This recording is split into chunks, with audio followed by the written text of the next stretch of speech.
বন্ধুরা, গতকাল আমরা যে ঘটনাটা দেখলাম 6 মাস পরে, যেখানে মানুষদেরকে নারকীয় ভাবে আটকে রাখা হতো, গুম করে রাখা হতো, সেই জায়গাগুলো সোশ্যাল মিডিয়াতে যেসব ঘটনার কথা আসছে, পত্র পত্রিকা আসছে, সেগুলো দুঃখজনক, ভয়ঙ্কর এবং বিপজ্জনক। এখানে যাদেরকে ধরে রাখা হয়েছিল সেখানে সামরিক বাহিনীর কর্মকর্তারা ছিল বলে আমরা জানতাম। সেখানে রাজনৈতিক দলের নেতৃবৃন্দ সেখানে বন্দী এবং অমানবিক জীবনযাপন করেছে, তাকে আটকে রাখা হয়েছে। এর বিরুদ্ধে যেসব সংগঠন কাজ করেছে, যে সাংবাদিকরা কাজ করেছে, গতকাল আমরা দেখলাম সেই সব সংগঠনের কোন নেতা নেত্রীকে সেখানে আহ্বান করা হয়। দেশের কোন সাংবাদিককে এই আয়নাঘর পরিদর্শনের সময় নিয়ে যাওয়া হয়, বিদেশি সাংবাদিকরা আছে। এটা দুঃখজনক ঘটনা। আমার কাছে এই কারণে মনে হয় সরকার খুব বিশৃঙ্খলাপূর্ণ পরিবেশের মধ্যে আছে। কখন কোনটা করতে হবে, কিভাবে করতে হবে, সেটা সে বুঝতে পারছে না।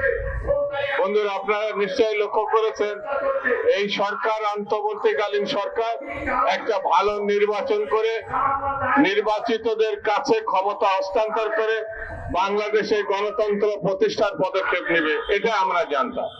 কিন্তু প্রতিনিয়ত যেমন শেখ হাসিনা বলতো উন্নয়ন, আর এর কথা হচ্ছে সংস্কার। কথায় কথায় সংস্কার, কোন জায়গায় সংস্কার, কিসের সংস্কার, এটা দৃশ্যমান না।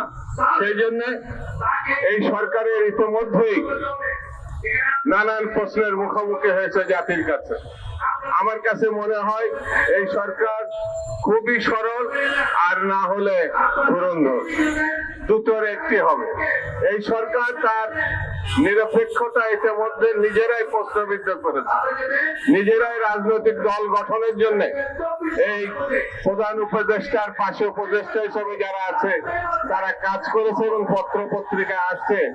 এদের মধ্য দিয়ে কেউ না কেউ ওই রাজনৈতিক দল নেতৃত্বের আসনে বসবে। যদি তাই বসে, তাহলে সরকারের উচিত হচ্ছে তার নিরপেক্ষতা হারানোর কথা বলে পদত্যাগ করে একটি কেয়ারটেকার সরকারের হাতে ক্ষমতা হস্তান্তর করে। আমরা জানি কেয়ারটেকার সরকার 90 সালের পরে 91 সালে জাস্টিস শাহাবুদ্দিন সাহেব কত সুন্দরভাবে একটি নির্বাচনের দেশে ব্যবস্থা করেছিল।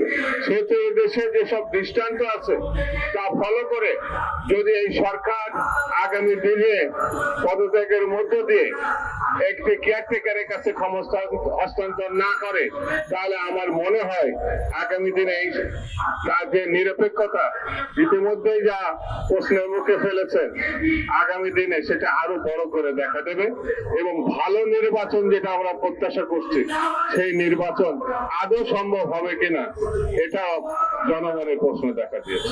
সেই কারণে আমি বেশি বক্তৃতা করবো না, শুধু এই কথা বলি, বিচার এবং একটি ভালো নির্বাচন পদক্ষেপ না নিলে সময় বয়ে যাচ্ছে।